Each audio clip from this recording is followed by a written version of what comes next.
Hi, hello, welcome to Unitary Designation. Today I wanted to have a conversation, discussion, essay on why authenticity, or whether or not authenticity is a moral or has a normative dimension. So, should you be authentic? And if so, why? And if no, why not? And what is it that gives authenticity its normative aspect? Is it the feeling of pleasure you derive from being authentic, or is there something metaphysical or ethical that give it a value? So there's a lot to unpack there, a lot of good questions. I don't necessarily have a lot of good answers, but I might have some answers and some reflections. So I thought we'd start there. So first of all, does authenticity, if it exists, which let's not make the error of assuming that it does, if it exists, should you be authentic? I would posit that it self-evidently exists, and that there's a normative incentive to be authentic. The normative incentive, like normative in this sense, meaning that it's a norm societally, like you should act in a certain way and you should act authentically. Because to be existentially inauthentic means that you are not living up to your civic duty of realizing yourself, bringing the best in you to bear for the community, and offering that to everyone. So you're not only depriving yourself of an authentic mode of being, which is filled with authentic pleasure, authentic emotions, authentic responses to life events, but you're also deriving everyone else from your example. Kierkegaard talked about the knight of faith, which would be a sort of a hypothetical human being who has attained or who lived out complete authenticity, for paraphrasing and lack of my better understanding of Kierkegaard. Someone who lived out the complete surrender of, or suspension, a being who lived out the leap of faith that he talked about to its fullest extent every time in just normal everyday life. Kierkegaard said he could hardly envision such a being, and he would recoil in fear if he met one. This is from Fear and Trembling, and it's a brilliant book, and it's a brilliant philosophical thought experiment. We can't all be knights of faith, because it's the degree to which you have attained authenticity as a sort of like a philosophical virtue varies. But the simplest change is from intentionally intentional self-deception, which is bad faith.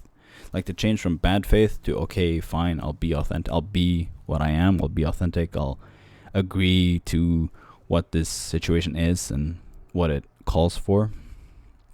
That is an relatively easy swap to make compared to the depths of authenticity that you can theoretically discuss. Like, I just watched a soccer match, in which the one team behaved very inauthentically. They pretended to be hurt when they weren't. They fell down. They, slights became large gestures, and they were obviously not hurt, and they got up, minutes later after the physios sprayed them. And besides being we respond negatively to that, especially if it's the opposition who does that, because we have this recognition for authenticity. We recognize when someone is actually hurt and when someone is pretending to be hurt. Just like if someone is on welfare and we can see that, okay, this individual has a, like, let's say they're crippled, right? They're not inauthentically crippled. Like the X-rays will show you their severed spinal cord. So that's one thing. But people who might be pretending to suffer an ailment, to receive they have an economic incentives to live out their life inauthentically. We have a moral sort of innate revulsion to that. And I think that instinct to revolt or to be to feel insincerity as kind of a moral wrong, that is the same sense that we use to gauge authenticity to. And that's where the moral dimension to authenticity comes in. You might not have a conceptual framework in your mind where ethically you ought to behave authentically or good or even legal. You might be a complete anarchist, and your philosophical position may be that you are imprisoned by these illegal actors, i.e. the state and the police, if you break one of their arbitrary laws. That might be your position. But you couldn't argue away the innate response to immoral activities that people express when they see them. Even if you don't feel them, the vast majority of human beings experience a moral dimension. So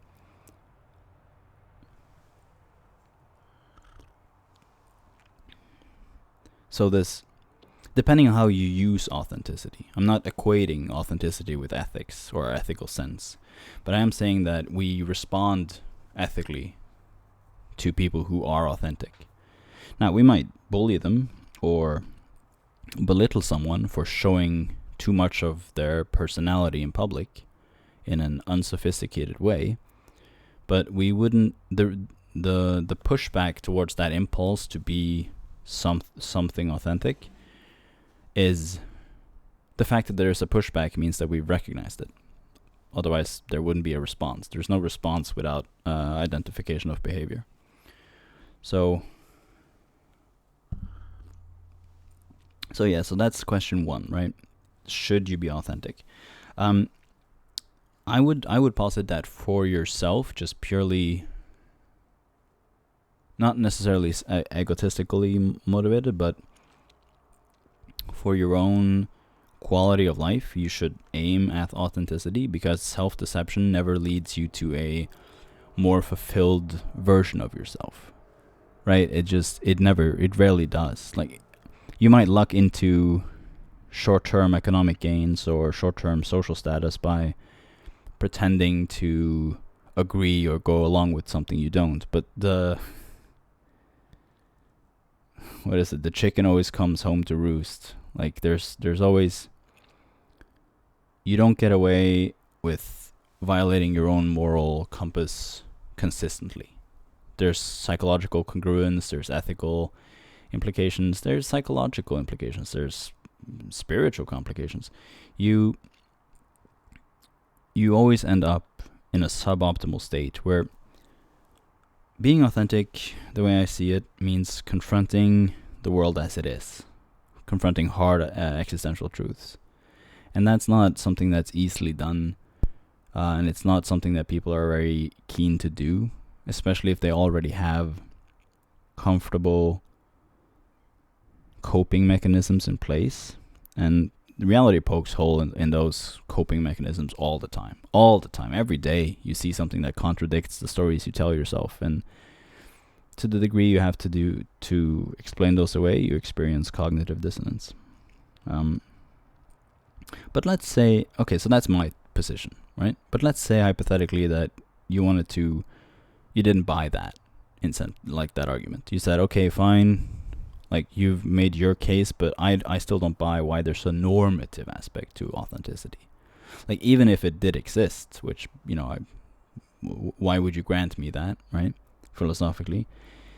Why should we be authentic? Is it adaptive? Is it more adaptive?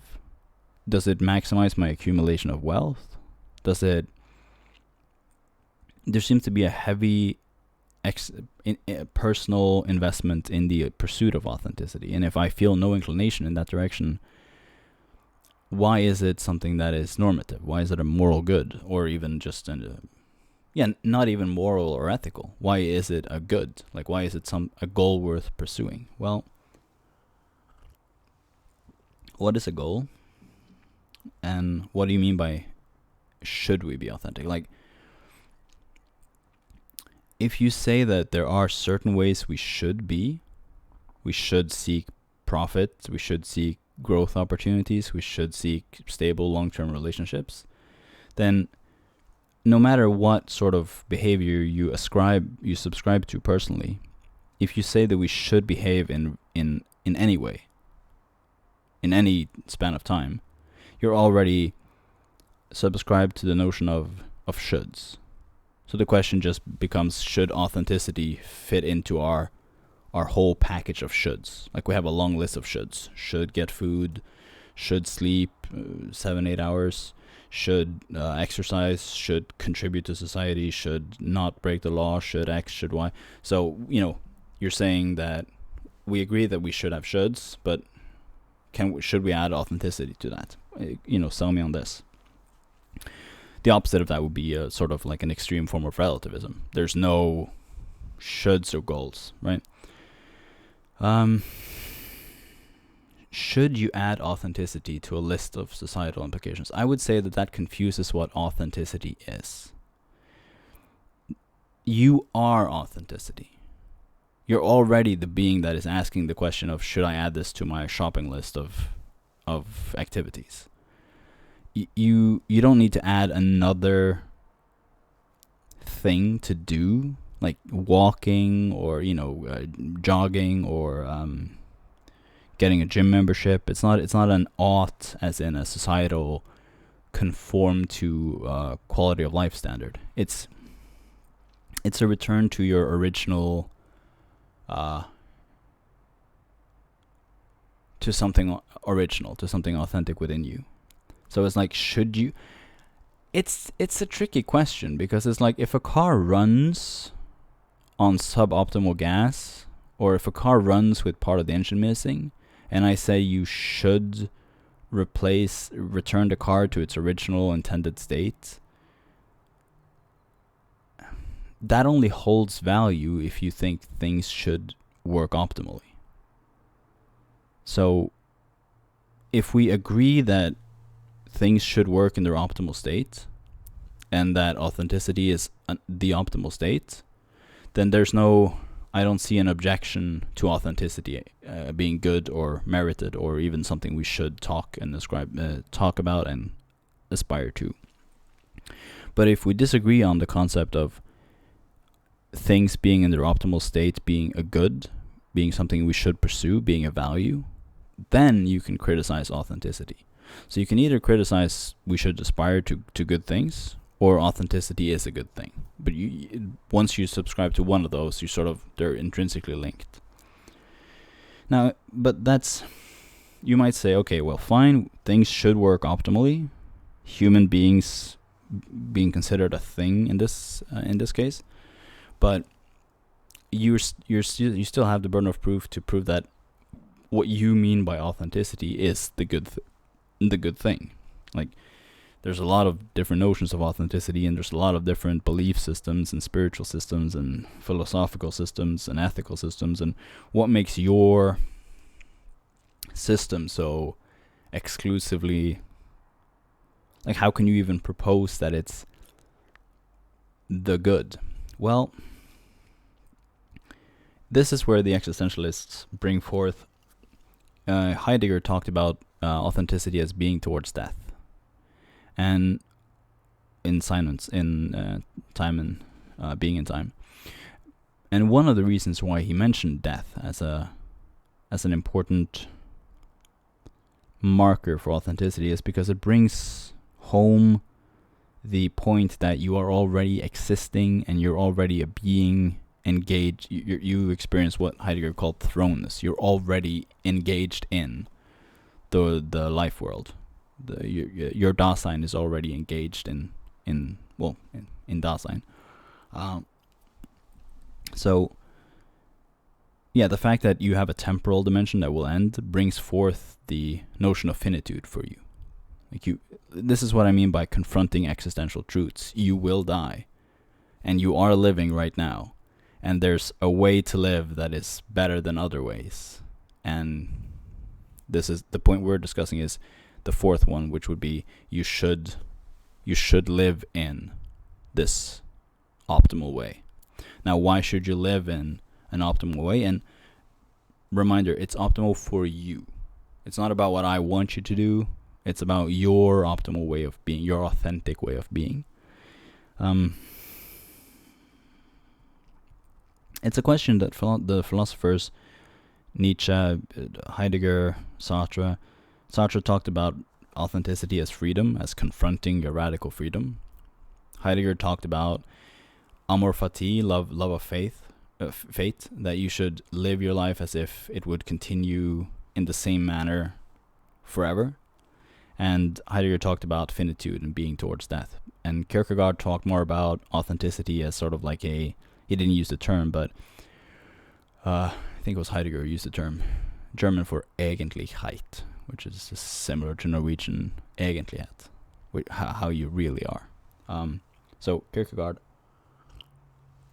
talked more about the unassuming everyday state of the everyday citizen. How his knight of faith was a being who continuously surrendered to the highest power, second to second to second. And the same thing with Sartre's notion of freedom and authenticity. You have to choose authenticity every moment.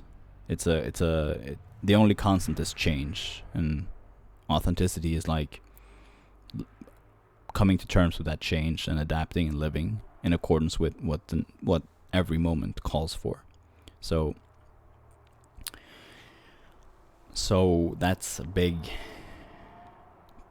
part of what authenticity is. Now, why should you do it?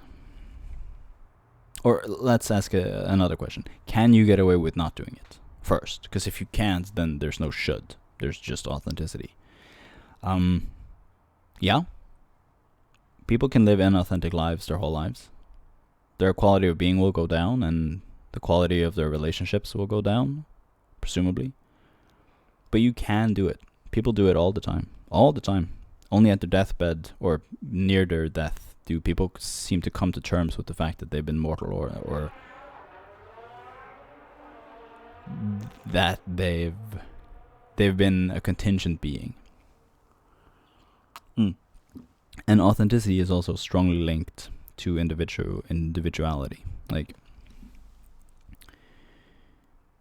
escaping from our radical freedom, our being towards death, our thrownness, or escaping from that huge individual responsibility into a group collective identity, like student or soldier or waiter or whatever, and especially these generational identities, like young 19-year-old student, clothing that is tailored to signal group membership to a certain demographic. We put on our hair and our makeup and our persona to signal conformity with an ideal, with a stereotype. These are all ways of bad faith. They're ways of trying to mask over the existential angst that Kierkegaard talked about, the angst, for these these culture-made personas or identities that we take on. And we get so attached and identified with these personas that we hardly ever seem to notice that we're actually alive. And not until you confront your own finitude, your own death, does it bring home the point that you have to die. Nobody can die for you. No cultural apparatus will ever provide a solution for your death. It's on you. And if you wait until that moment to confront death,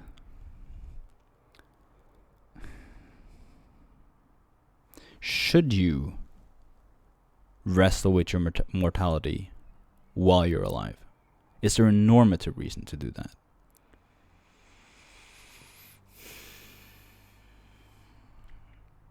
And if there is a normative reason, what would give that normativity its value?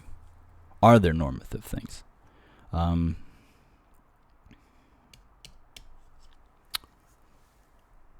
moment.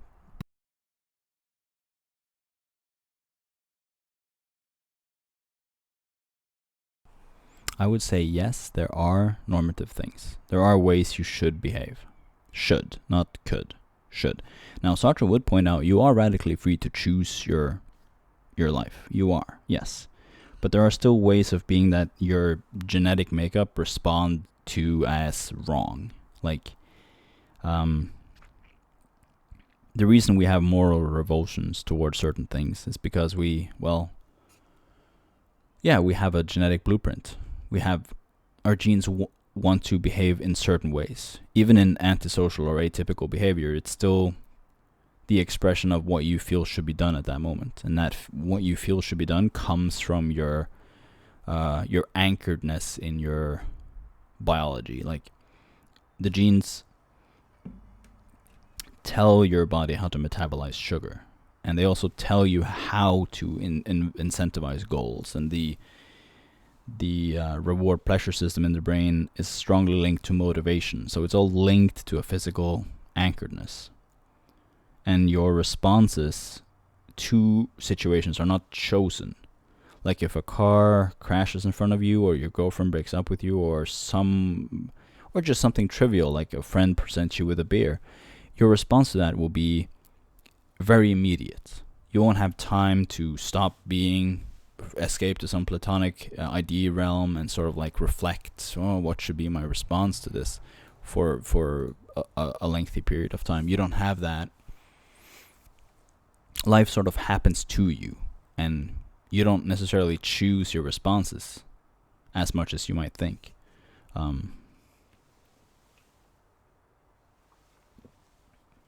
So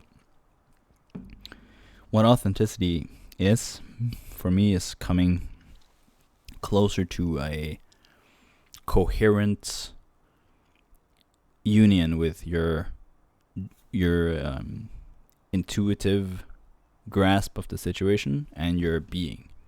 And people often confuse that as if I just behaved intuitively, or if I just behaved authentically, I would murder and rape and pillage and all sorts of I would do all sorts of unethically horrible things. But first of all, just the evidence doesn't seem to bear that out. People who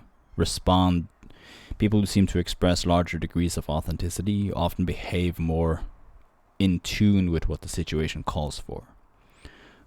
So that's been my experience, and it's also, there's a fair bit of neuroscience now on the default mode network, and its correlation with selfhood and mystical states. But we don't have to delve into either cognitive science or mysticism to note that people who are trustworthy and ethically sound and take responsibility for themselves, like Nietzsche would point out that people who transcend herd mentality for their own set of values, they're still and Sartre and de Beauvoir pointed this out in their post-war writings, that freedom, being authentically free, means engaging with other authentically free subjects. So we seem to, when we define ourselves, come to terms with our existential finitude, our death, our being towards death, our being towards others, our freedom. We seem to act in ways that facilitate not just our own development towards that goal, but other people's development. It hasn't been the case for me or any existential philosopher I've read that people behave inherently immorally. So should you aspire to a way of being where your highest moral intuitions are expressed optimally? I would say you should. Like I would say there's a normative. You should behave in a way that furthers being, because behaving in a way that furthers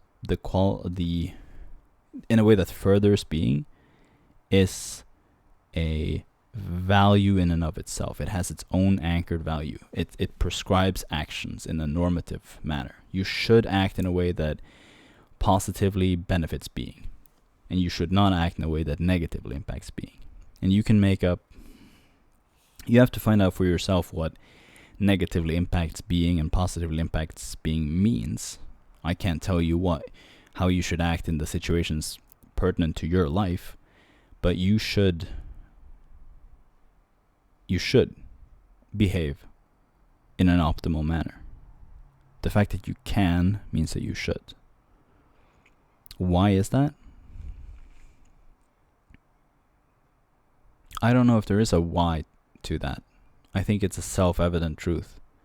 And I think that to the degree we deviate from that self-evidence, we experience suffering.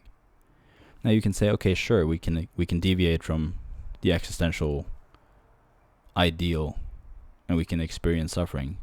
Why is that bad? Why is suffering bad?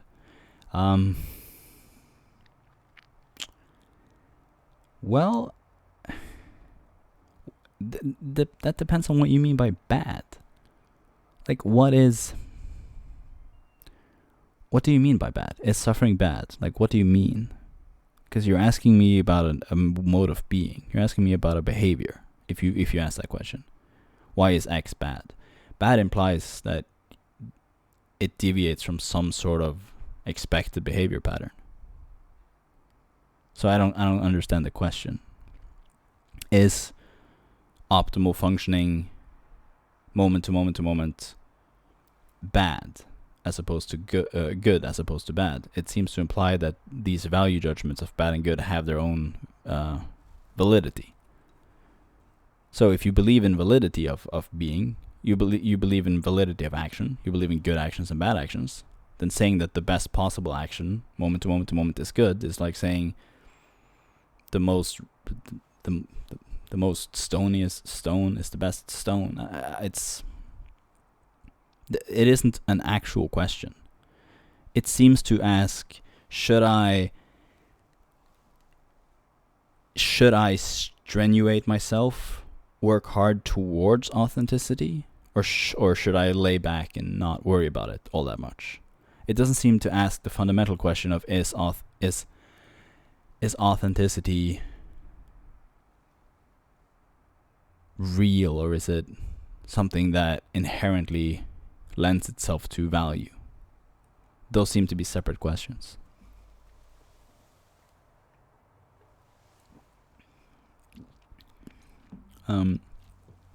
So these are deep questions. I don't have any. If you believe in good behavior, if you're not a moral relativist, I would say that authenticity is just the implementation of what you already deem to be moral. Now, you might be deluded into thinking certain things are moral that aren't, or that your moral compass may be off, and my moral compass has shifted dramatically throughout my lifespan, never in immoral directions, but certainly what I weigh as moral or more moral. So I said from the get-go I didn't want to link authenticity and morality like that, but when you're talking about should I behave in ways, you sort of have to talk about morals, because morals and ethics is what gives should its shouldness. Like without morals or ethics, there's no should. There can't be a should without some way of shoulding to be. Like, what does the question even mean? It's like, should I do X? It's like, well, what do you mean by should? Will it benefit me? Well, that presumes that benefit is good or valuable or worth striving for. Like, you're always asking, how do I behave in response to an environment? And I would say authenticity is your optimal way of being moment to moment. So it's no, if you agree that you should act anyways, then you agree that you should act authentically.